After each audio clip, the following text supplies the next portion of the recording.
Astaghfirullah. Alhamdulillah wassalatu wassalamu ala Rasulillah wa ala alihi wa sahbihi wa mawalah wa la hawla wa la quwata illa billahi wa ba'du. Hadirin dan hadirat yang dimuliakan Allah Subhanahu wa taala, dari pembahasan yang sudah kita bahas tadi setelah maghrib sampai isya, kesimpulan yang bisa kita simpulkan adalah kapan Allah Subhanahu wa taala bahagia dengan hamba-hambanya? Saat hamba itu tobat dari setiap maksiat yang dilakukannya. Kalau ada seorang pezina kemudian dia bertobat, saat bertobat itulah Allah bahagia. Kalau ada pemabuk dia bertobat, maka saat pemabuk itu bertobat, disitulah Allah bahagia. Kalau ada pemakan riba kemudian dia tobat dan tinggalkan riba-ribanya, maka disitulah Allah Subhanahu wa taala bahagia. Apapun maksiat yang kita tinggalkan kemudian bertobat, disitulah Allah Subhanahu wa taala sangat bahagia. Tetapi bertobat ini kan bukan perkara mudah. Karena Allah Subhanahu wa taala berfirman, "Ya ayyuhal insan ma gharraka bi rabbikal karim." Wahai manusia, apa yang memperdayakan dirimu terhadap Rabbmu yang maha pemurah itu? Sebagian ulama tafsir mengatakan, jika mentafsirkan ya ayyuhal insan ma gharraka bi rabbikal karim, wahai manusia, apakah yang telah memperdayakan kamu sehingga durhaka kepada Rabb? Sebagian tafsir mengatakan karena semua manusia itu sangat yakin Allah itu sangat luas rahmatnya dan juga luas ampunannya, sehingga kemudian banyak orang yang kemudian meremehkan dosa karena terlampau yakin Allah itu kan maha penyayang, maha pengampun. Toh nanti juga kalau saya sudah capek maksiat bertobat pun diampuni juga nanti. Sebab inilah orang meremehkan dosa ketika kemudian keyakinannya sangat kuat bahwa Allah maha pemberi rahmat dan juga pengampun, itu yang menjadikan lalai dia akhirnya mempermudah maksiat. Ataupun penafsiran yang kedua, ada yang mengatakan bahwa ketika Allah mengatakan, "Hai manusia, apakah yang telah memperdayakan kamu sehingga berbuat durhaka dengan Tuhanmu yang maha pemurah itu?" Artinya membalas kemurahan Allah dengan kedurhakaan kita kepadanya. Jadi Allah baik dengan kita, kita balas dengan ketidakbaikan itu.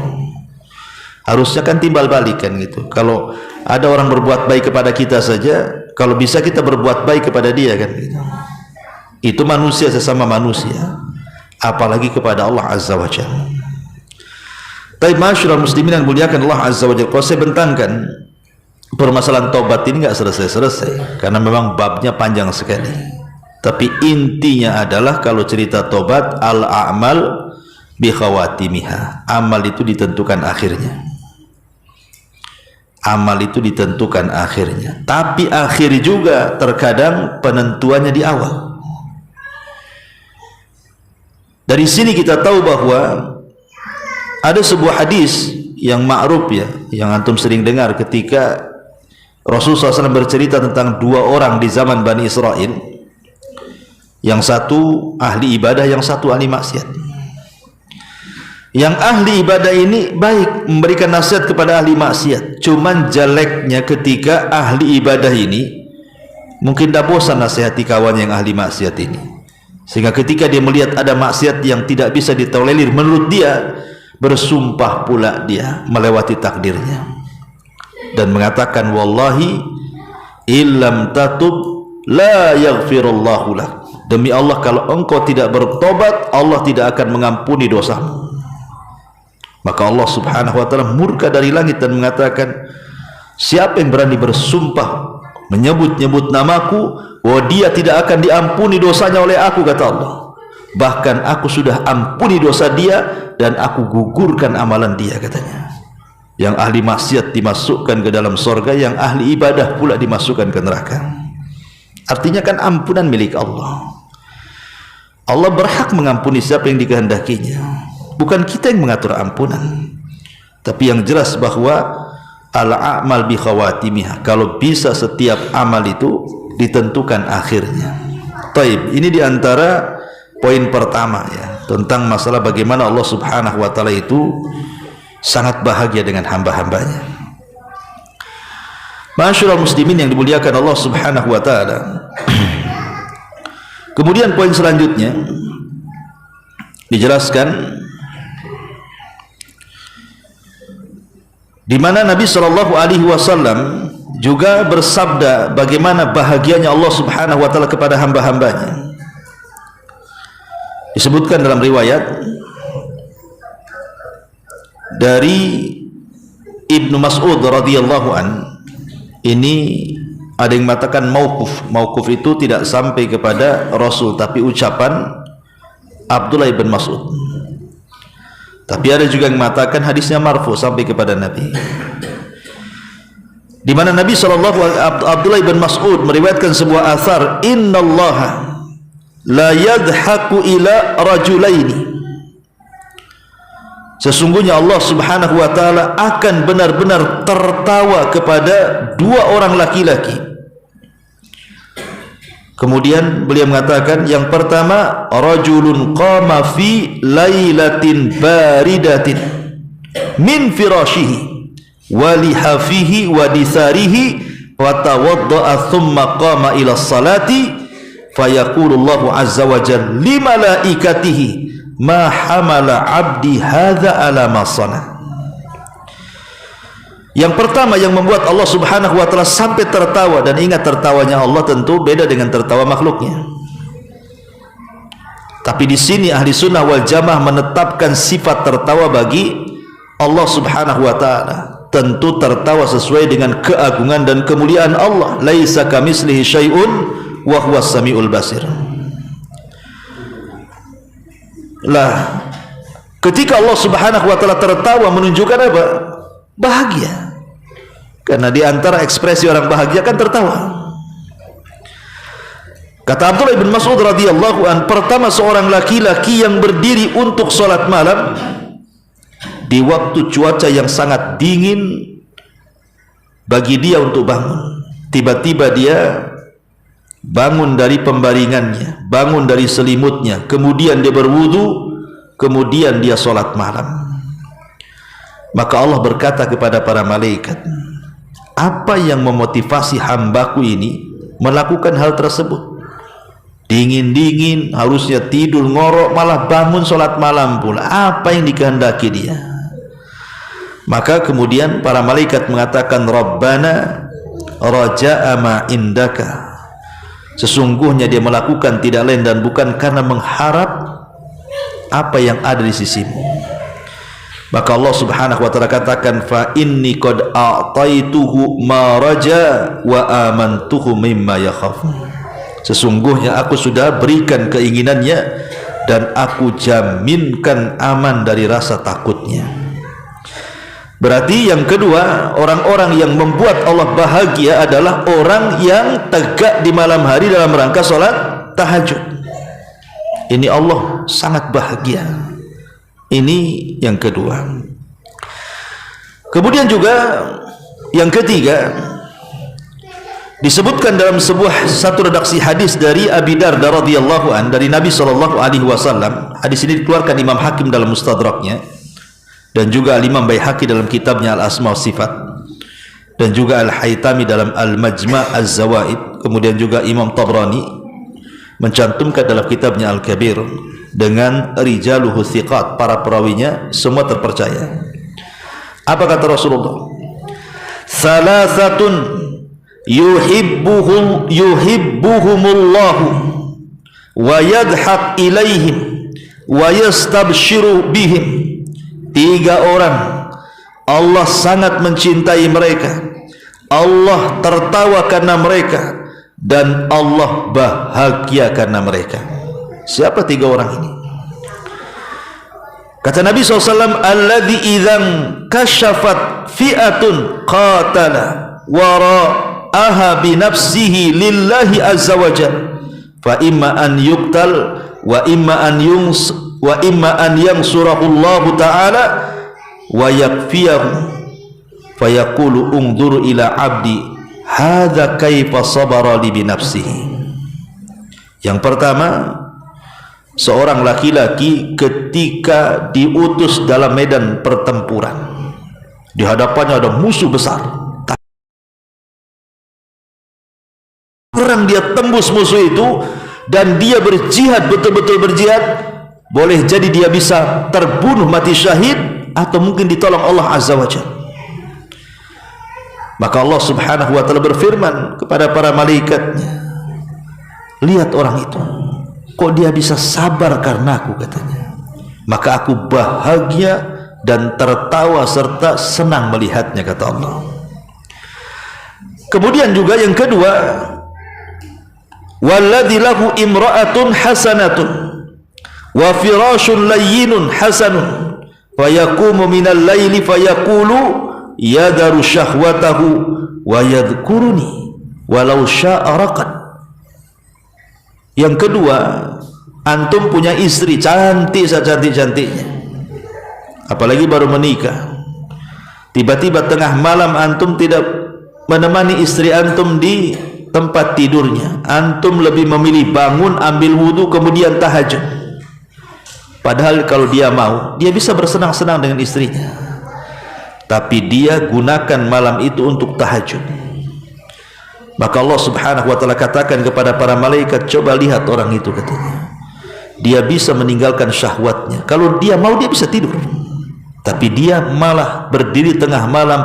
Aku senang dengan dia, aku tertawa kepada dia, dan aku bahagia, katanya. Kemudian yang ketiga, dalam satu redaksi hadis ini, walladzi idza kana fi safarin wa kana ma'ahu rakbun fasaharu thumma haja'u faqama minas sahari fi dharra'i was-sarra. Seorang laki-laki yang melakukan perjalanan safar bersama teman-temannya, mungkin safar dulu kan lain dengan safar sekarang, kan pakai kendaraan unta jauh gitu ya kalau safar itu kan, apalagi safar haji umroh itu kan bisa berbulan-bulan, bertahun-tahun kalau zaman dulu tuh. Kata Nabi SAW, kemudian yang ketiga orang yang safar, kemudian salah satu di antara mereka ketika lelah letih harusnya istirahat, maka di malam hari atau di siang hari dia gunakan lelahnya untuk sholat sunnah, untuk beribadah kepada Allah. Di saat manusia lelah letih kemudian tertidur, tidak, justru di waktu lelahnya dia beribadah kepada Allah. Maka Allah Subhanahu wa ta'ala katakan kepada malaikat, lihat tuh orang itu, katanya, bagaimana dia bisa meninggalkan lelahnya karena aku, katanya. Maka aku senang, aku tertawa, dan aku bahagia dengan hamba itu. Nah, inilah orang-orang yang membuat Allah bahagia dan senang. Ya, berarti kalau dikumpulkan sudah ada 4 orang di sini ya. Orang yang bangun tengah malam tahajud di waktu cuaca dingin gitu ya. Kemudian yang kedua, orang yang berperang karena Allah Subhanahu wa ta'ala. Kemudian yang ketiga, orang yang punya istri cantik, lebih memilih tahajud. Kemudian yang keempat, orang yang safar, di saat letih justru digunakan untuk ibadah kepada Allah Azza wa Jalla. Lah orang-orang seperti ini membuat Allah senang, tertawa, dan bahagia. Kemudian juga selanjutnya, orang-orang yang membuat Allah suka, dan kesukaan itu kan mengakibatkan kecintaan. Maknanya orang-orang yang dicintai Allah. Karena Allah Subhanahu wa ta'ala itu kalau sudah senang dengan seorang hamba, pasti Allah mencintai hamba itu. Dan kalau Allah mencintai hamba itu, pasti Allah akan panggil Jibril. Kemudian Allah katakan kepada Jibril, ya Jibril, aku suka dengan si fulan tuh, kau harus suka juga. Maka Jibril mengatakan, "Ya, aku suka dengan dia." Maka Jibril mengatakan di hadapan para malaikat, "Hei malaikat-malaikat Allah, Allah suka dengan si anu, kalian harus suka juga dengan si anu." Maka semua malaikat pun suka dengan orang yang disukai Allah. Maka setelah semua malaikat suka dengan yang disukai Allah, Allah tanamkan kesukaan kepada semua makhluk yang ada di bumi kepadanya. Lihat, Allah kalau sudah suka nggak tanggung-tanggung, dibuatnya semua malaikat suka dengan dia. Makanya di sini kita harus mencari amalan-amalan yang dengan amalan itu membuat Allah suka dan Allah cinta dengan kita.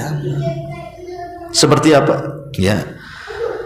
Pertama disebutkan dalam hadis yang dikeluarkan oleh Imam At-Tirmidzi. Nabi mengatakan, "Laisa syai'un ahabbu ila Allah min qatrataini."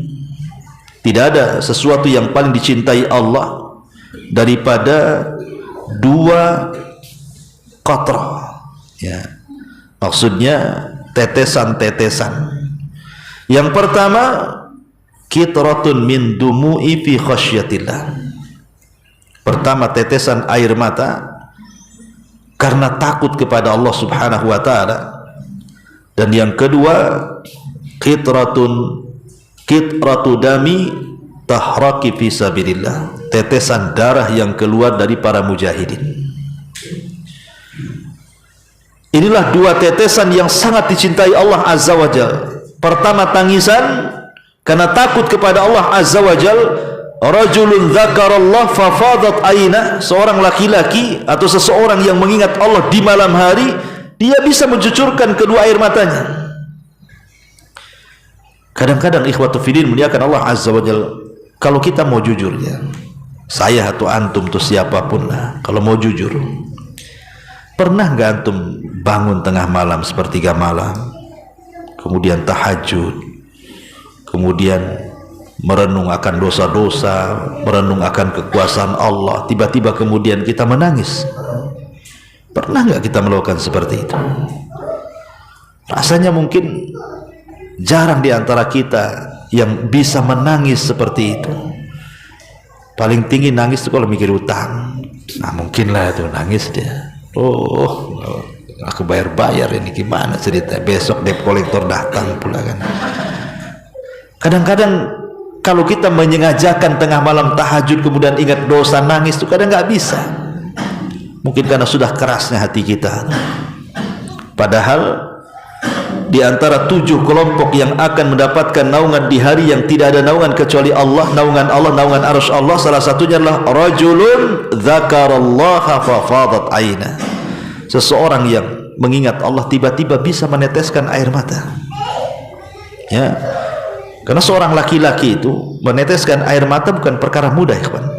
Kalau perempuan ialah mudah, ya kan? Tapi kalau laki-laki sulit. Ya. Apalagi kalau menetes air matanya itu karena lillahi ta'ala, karena Allah Azza wa Jalla, itu luar biasa ya. Jadi ini juga diantara hal-hal yang membuat Allah Subhanahu wa ta'ala cinta. Kemudian juga Allah Subhanahu wa ta'ala suka dan cinta kepada seorang hamba yang apabila mengamalkan sebuah amalan yutqinuhu, dia tekuni amalannya, dia tekuni. Kata Nabi SAW, innallaha yuhibbu minal amil idza amila an yuhsina. Allah itu suka dengan seorang pekerja apabila bekerja sebuah amalan maka dia memperbaiki amalan itu. Umpamanya dia membiasakan sedekah atau membiasakan sholat atau membiasakan baca Quran, dia istiqomah di situ. Nah, Allah itu suka yang seperti itu, yang istiqomah. Tidak apa-apa, tidak banyak, tetapi istiqomah itu yang penting. Bahasa hadis itu khairul a'mal adwamuha wa in qalla. Sebaik-baik amal itu yang sederhana terus walaupun tak banyak, tapi ada keterusan di situ. Daripada antum memborong amalan kemudian lelah, letih, capek, 1 bulan antum rajin, 2 bulan prei antum, karena semua diborong masalahnya. Tidak bisa orang memborong amal itu, apalagi ini masalah-masalah sunnah kan. maka pilihlah amalan-amalan yang sesuai dengan bidang kita. Bidang antum itu apa? Karena kan ada orang yang bisa puasa tak bisa pula dia sedekah, ada orang bisa bersedekah tak bisa pula dia tahajud, ada dia bisa tahajud giliran puasa laparan tak bisa dia. Kan orang kan ada bidangnya masing-masing. Di bidangnya itulah tekuni. Allah suka kalau menekuni seperti itu. Kemudian juga hal-hal yang Allah suka nih adalah ar-radi bil bala. Ketika Allah subhanahu wa ta'ala berikan ujian, dia bisa redha. Dan redha di atas bala ujian itu bukan perkara mudah. Makanya kenapa balasannya juga Allah menanamkan kecintaan kepada hamba tersebut. Karena apabila Allah subhanahu wa ta'ala hendak mencintai seorang hamba, maka pasti Allah akan uji kecintaannya. Innallaha idza ahabba abdan ibtalahu, kata Allah. Allah kalau mencintai seorang hamba sengaja Allah uji itu. Kemudian Allah katakan, Rasul katakan, faman radiya falahur ridha wa man sakhita falahu sukhtu. Siapa yang redha dengan ujian maka Allah akan senang dengan dia, tapi siapa yang murka dengan ujian Allah juga murka kepadanya. Maka orang-orang yang bisa sabar, orang-orang yang bisa redha dengan ujian itu, maka itu jalan menuju kesenangan Allah Azza wa Jalla kepada hambanya, kecintaan Allah kepada hambanya. Dan kalau kita ingin memudahkan ini ya, memudahkan supaya kita menghadapi ujian itu ringan, bagaimana caranya? Ya, maka lihatlah sirah para ulama salaf, ikhwan, atau paling tinggilah sirah Nabi kita Muhammad sallallahu alaihi wasallam. Saya tanya kepada antum, apa yang tidak ada pada Nabi dari musibah yang Allah berikan kepada kita? Semua ada. Sebutkan musibah antum apa? Semua ada pada Nabi. Kalau ada orang menangis gara-gara anaknya meninggal, anak-anak Nabi meninggal lebih banyak daripada anak-anak kita lagi. Semua anak-anaknya meninggal, Nabi masih hidup, kecuali Fatimah saja. Kalau umpamanya kita menangis karena kemiskinan, Rasul jadi penggembala kambing, ikhwan. Alal qararit disebutkan itu, hanya mengambil upah kecil dari orang-orang yang punya kambing, miskin hidupnya.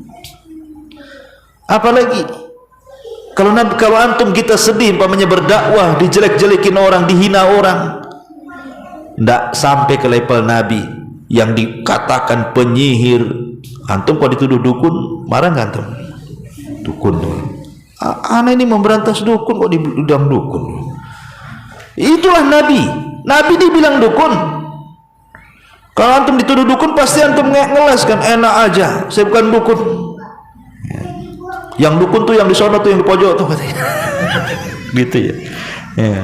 Jadi Nabi lo dibilang dukun, dibilang tukang tenun, pemecah belah, macam-macam lah. Bukan itu diludahi ya pernah.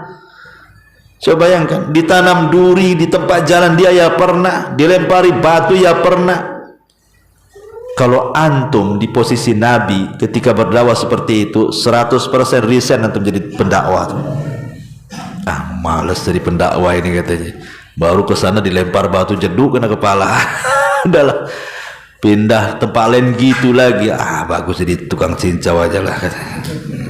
Karena apa coba yang nggak ada pada Nabi coba? Makanya kalau kita kena musibah itu, cobalah bandingkan musibah kita dengan Nabi itu. Semua musibah ada pada kita, semua pernah dialami Nabi. Makanya kalau kita mengaca kepada Nabi kita Muhammad SAW itu, tenang hidup kita itu. Belum lagi para Nabi sebelumnya, cukup Nabi sajalah ya, sudah tenang hidup kita itu. Karena orang-orang yang kena bala ini, kena ujian ini, kalau tak kuat-kuat iman ikhwan, bisa kufur. Karena setan itu lebih dekat kepada orang-orang yang terkena ujian. Apalagi kalau ujian itu berupa sakit, dan sakitnya itu sudah bertahun parah, itu setan lebih suka dengan dia. Karena sering saya katakan orang sakit itu ikhwan, kadang-kadang sakitnya nggak seberapa. Yang lebih sakit daripada sakit yang dirasakan tuh kalau sudah tidak ada orang di sekitarnya yang menjaganya. Itu sakitnya tuh di sini tuh lebih sakit lagi dia tuh. Sakitnya nggak seberapa, tapi lebih sakit lagi kalau tidak ada satu keluarga yang dekat dengan dia.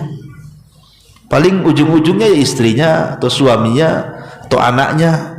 Ya kalau anaknya baik, kalau durhaka, oh makin didoakan cepat mati bapaknya tuh. Ya kalau istrinya baik, kalau enggak minta cerai, kawin lagi.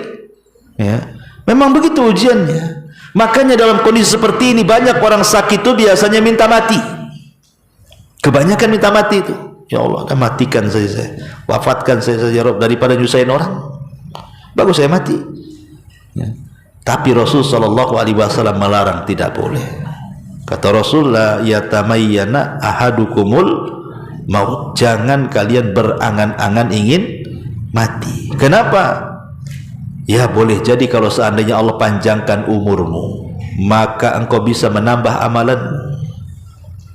Tetapi kalau engkau banyak dosa kemudian dipanjangkan umurmu, adalah kesempatan tobat di situ. Maka jangan boleh.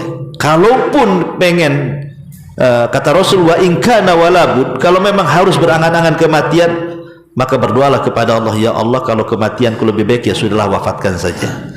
Tapi kalau kehidupanku lebih baik, cepat sembuhkan. Kalaupun harus gitu ya, seseorang itu berangan-angan kematian, maka berdoa seperti itu. Tapi intinya bahwa orang yang sabar ketika tertimpa bala ataupun ujian dari Allah Azza wa Jal, maka tanda Allah suka dengan orang ini. Kemudian juga termasuk juga Allah itu suka dengan akhlak-akhlak yang lembut, arif. Allah Subhanahu wa ta'ala, Rasul mengatakan, innallaha yuhibbur rifqa fil amri kullihi. Allah itu suka dengan akhlak kelembutan dalam segala masalah. Bukan hanya berdakwah saja, dalam segala masalah, baik urusan dunia atau urusan agama. Karena asal memang dakwah sendiri adalah kelembutan. Wa in kunta faddan ghalidhal qalbi lan faddu min haulik. Kalau engkau keras wahai Muhammad dalam berdakwah, hilang loh, bubar semua orang-orang yang kau dakwai itu. Bayangkan, saya contohkan satu saja. Ketika Nabi SAW berdakwah kepada para pembesar Quraisy, kan biasa orang Arab itu kalau kepalanya masuk Islam, biasanya semua masuk Islam ke bawah-bawahnya kan. Contohnya umpamanya suku Aus. Ketika Sa'ad ibn Mu'ad masuk Islam, satu suku Aus masuk Islam gara-gara Sa'ad ibn Mu'ad tuh. Bahkan Sa'ad bin Mu'ad mengatakan, kalau kalian tidak masuk Islam, jangan satu atap, jangan satu kabilah dengan saya. Satu Aus masuk Islam. Makanya Sa'ad ini ketika meninggal arasnya bergegar, 70.000 malaikat turun mengantarkan jenazahnya, karena jasanya mengislamkan orang Aus itu. Makanya Nabi SAW ketika berdakwah kepada para pembesar itu, kalau dia kayak Abu Jahal, kalau seandainya Allah takdirkan masuk Islam, atau Umayyah kalau Allah takdirkan masuk Islam, mungkin dalam pikiran Nabi nanti bawah-bawahnya orang-orang Quraisy itu mau masuk Islam. Ketika dia sedang asik, datanglah orang buta, Abdullah ibn Umi Maktum. Ini Abdullah ibn Maktum tuh jelas-jelas ingin masuk Islam loh. Dia nggak perlu didakwai lagi, memang ingin datang masuk Islam, nggak perlu diceramai lagi.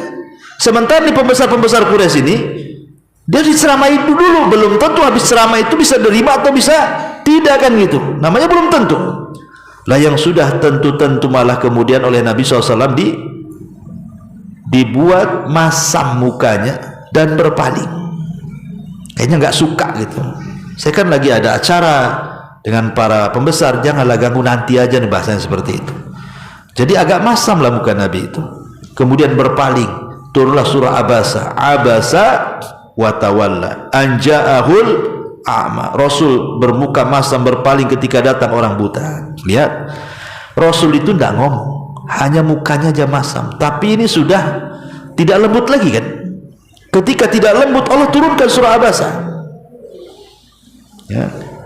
Makanya kelembutan luar biasa. Makanya ketika kemudian Abdullah ibn Umi Maktum sudah masuk Islam, Rasul senang apabila Abdullah ibn Maktum datang ke rumah dia. Apa kata Rasul? Marhaban biman atabani Rabbi, kata.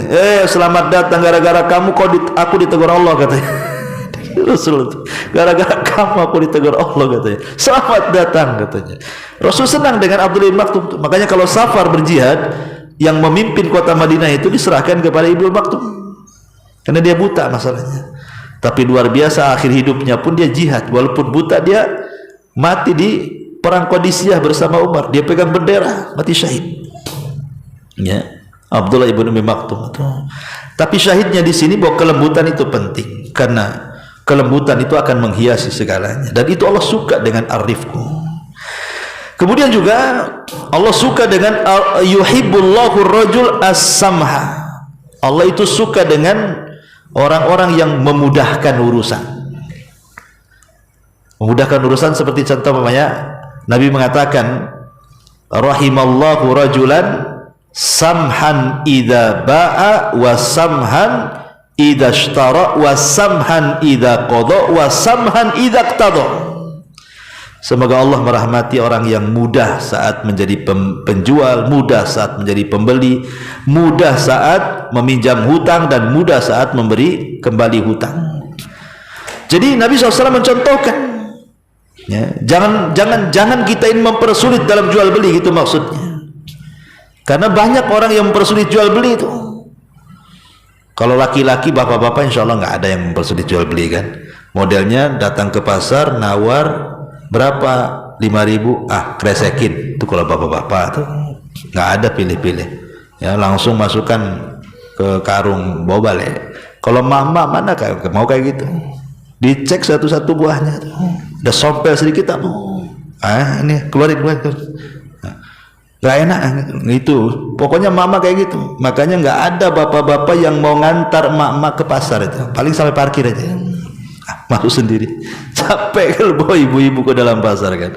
Kadang-kadang yang ditulis tak dibeli, yang tak ditulis pula itu yang diborong. Ya. Makanya kenapa jangan mempersulit kalau jadi penjual, jangan mempersulit kalau jadi pembeli. Contohnya apa? Pamannya kita ke pasar beli kangkung 1 ikat, beli bayam 1 ikat, beli apa 1 ikat kan itu. Anggaplah semuanya di total 50.000. 50.000. Biar senang dengan penjualnya, kasihlah sedikit, kasih 55. Yang 50.000 harga sayurannya, yang 5.000 sedekah sirnya. Itu namanya sedekatus sir, dilebihkan, ya. Jangan pula harganya 49.000, uangnya 50, berarti kan kembalian 1.000 tuh. Ditunggu yang 1.000 tuh. Mau pergi dia, mana kembaliannya? Enggak ada. Mutar-mutar satu pasar dia cari kembalian tuh. Gara-gara 1.000 itulah rugi dia. Karena kalau mau beli nggak ada, kemana orangnya? Lagi nukar uang. Gara-gara 1.000 coba. Mana samhannya, memudah-mudahkannya mana? Kalau 1.000 perak udahlah, ambil aja. Itu sedekah juga, sedekatus sir namanya. Itu kalau jadi pembeli. Kalau jadi penjual juga gitu. Pamannya antum jualan buah-buahan, beli bang 1 kilo, takar 1 kilo. Waktu pembelinya lagi meleng, nggak tahu, antum masukkan sedikit, berarti 1 kilo satuan. Dia nggak tahu padahal itu namanya sedekatus sir, ya. Karena orang membeli buah-buahan tidak mungkin pula di kilo lagi di rumahnya kan. Kalau di kilo lagi di rumahnya, dia orang jujur pasti balikin satuannya itu. Rata-rata nggak ada orang beli buah-buahan pulang makan kan gitu. Lagi meleng nih pembelinya, cepat antum masukkan. Ini enggak, bukan dimasukkan, diambil, ya. Lah ini kan repot, ngurangi 1 on lagi. Jadi ini masuknya ke tatfif, yaitu disebut samhan, memudah-mudahkan. Allah suka dengan yang memudah-mudahkan seperti ini. Dalam urusan apapun, dimudahkan. Bahkan Allah mengatakan fanadhiratun ila maisaratin, dalam hal hutang piutang. Memang itu uang kita, dia sudah zalim, ini sudah waktunya bayar tak bisa bayar, tapi Allah mengajarkan apa? Fanadhiratun ila maisaratin. Kalau dia nggak sanggup bayar, tanya kira-kira oke, ini kan sudah jatuh tempo nih, oke lah saya ulur waktu sampai bulan depan ya. Nanti sudah depan lagi antum datang lagi, belum bisa bayar, ya sudah saya kasih 2 bulan lagi ke depan ya. Nah, itu fanadhiratun ila maisarah, dan harus ditagih. Jangan bosan, malas Ustaz saya nagih. Kenapa? Udah ribuan kali saya tagih, pura-pura bego aja dia katanya. Gitu. Nggak apa-apa, tagih aja, jangan malu. Karena kalau antum nagih diingatkan, dan ingat selama dia tidak mengembalikan uang antum, sebanyak itulah pahala antum dapat setiap harinya, sebanyak uang yang antum pinjamkan tuh. Coba bayangkan, Bahagia sebenarnya orang yang kalau ngutangin orang nggak dibayar itu justru dapat pahala banyak. Kalau dia umpamanya 40 tahun tak bayar, 40 tahun dapat pahala tanpa harus sholat, tanpa harus puasa, tanpa harus berzikir, baca tahu udah ditransfer aja ya ke rekening bank syariah tuh. Kalau itu udah dibayar berarti ya. Artinya bahwa intinya di sini Allah suka dengan orang yang mudah. Kemudian juga yuhibbullah al-haya was-sitra. Allah ini suka dengan orang yang malu dan juga as-sitr. Sitr itu maksudnya menyembunyikan aurat dia, nggak sembarang kencing, nggak sembarang buang hajat besar kan itu kan. Karena kalau di masyarakat itu kan banyak orang-orang kalau di Jawa ya, saya pernah jalan-jalan ke Jawa Timur, lihat supir-supir bus itu lo kencing itu nyelinap tuh, busnya yang dikencingi, bannya itu. Saya bilang ngapain dia ngadap ke ban itu? Apa lagi kencing? Entah lagi dicuci mungkin bannya itu. Tapi yang jelas kok seperti itu kan apa namanya? Ya mungkin dulu ya, kalau sekarang kan bus-bus sudah ada kamar mandi kan. Ya, tapi banyak juga bus yang nggak ada kamar mandi kan. Karena saya lihat tuh tukang-tukang bus tuh kayak gitu tuh jeleknya kan. Padahal Islam itu tidak mempersulit loh. Kalau tidak ada air kan ada istijmar pakai batu. Kalau nggak ada air kan bawa batu lah kan itu. Kemudian ke tempat yang bisa lapang dia melakukannya dan orang tidak tahu. Ini di tengah jalan loh, di pinggir jalan orang lewat lalu lalang itu dia nengok kan. Nah ini Allah tidak suka yang seperti ini, karena orang ini hilang rasa malunya, naudzubillah ya. Nah orang-orang yang menjaga rasa malunya maka Allah sangat suka. Kemudian juga di antara hal-hal yang Allah Subhanahu wa taala sukai selain daripada itu adalah salat witir. Karena memang ada nasnya kan, innallaha yuhibbul witra. Allah itu suka dengan orang yang melakukan salat witir. Dan salat witir itu seafdal-afdal salat malam. Ikhwan, salat witir itu seafdal-afdalnya salat malam setelah salat wajib. Dan salat witir itu bisa dilakukan 1 rakaat. Antum baca Fatihah, baca kulhu, selesai. Ya kan? Itu salat paling singkat, salat witir itu. Karena bisa dilakukan 1 rakaat. Ya. Cukup dengan Al-Fatihah, Inna A'tayna yang paling pendek, selesai, antum langsung salam. Tapi walaupun itu sependek-pendeknya sholat, sebaik-baiknya sholat, jarang kita lakukan sholat witir itu. Padahal witir itu kan bisa dilakukan setelah isya.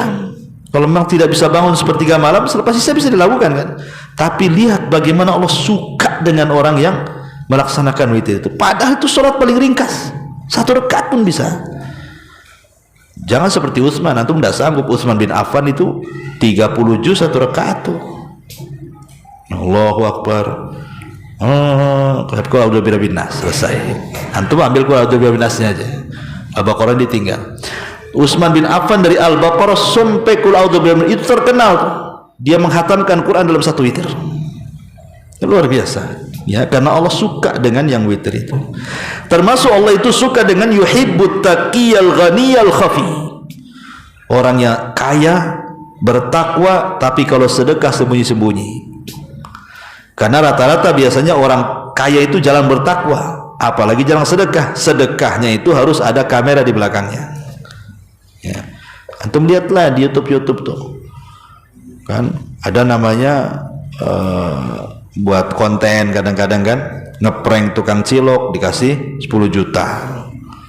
Nah, akhirnya kan jadi tahu kan, karena kameranya ngikut dari belakang. Ya, coba jangan ada kamera. Bisa nggak dia ngasih tukang cilok 10 juta? Kayaknya berat kan gitu. Disitulah diuji keikhlasannya kan. Coba orang-orang yang suka buat konten-konten sedekah itu jangan disoting. Betul-betul sedekah seperti yang Anda syuting itu. Saya nggak yakin itu mereka bisa lakukan. Karena memang intinya mereka ingin, oke lah kalau dia dilakukan orang kaya berarti ingin syuhrah kan, ingin dikenal. Karena orang kaya nggak butuh harta, mereka butuh keterkenalan. Syuhrah, disebut syuhrah kan itu, supaya orang tahu dia dermawan, ya, supaya orang tahu orang baik. Ya satu sisi memang edukasi bagus lah gitu ya, daripada mungkin acara-acara yang tidak baik. Ya, tapi satu sisi juga kita lihat bahwa ada hal-hal yang bisa menjurus kepada riya. Hal-hal yang bisa menjurus kepada riya. Kadang-kadang yang lebih parah tuh, kadang-kadang ngasihnya tak banyak, nyotingnya pula 1 jam. Ngasihnya dikit, tapi dipermalukan sama keluarganya.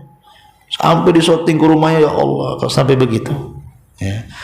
Ini makanya kalau ingin dicintai Allah, jadilah orang kaya yang bertakwa, dan kalau sedekah sembunyi-sembunyi. Tapi ikhwan, muliakan Allah Azza wa Jalla, sebenarnya banyak pembahasan karena sudah 8:30 juga. Insyaallah kita lanjutkan di lain kesempatan. Mungkin tidak ada pertanyaan ya, pagi saja nanti pertanyaannya, simpan pertanyaan untuk nanti pagi ya. Mudah-mudahan antum datang ya, kalau tak datang ya nunggu saya datang lagi ke sini. Subhanakallah bihamdika asyhadu an la ilaha illa anta astaghfiruka wa atubu ilaik. Allah ta'ala. Assalamualaikum warahmatullahi wabarakatuh.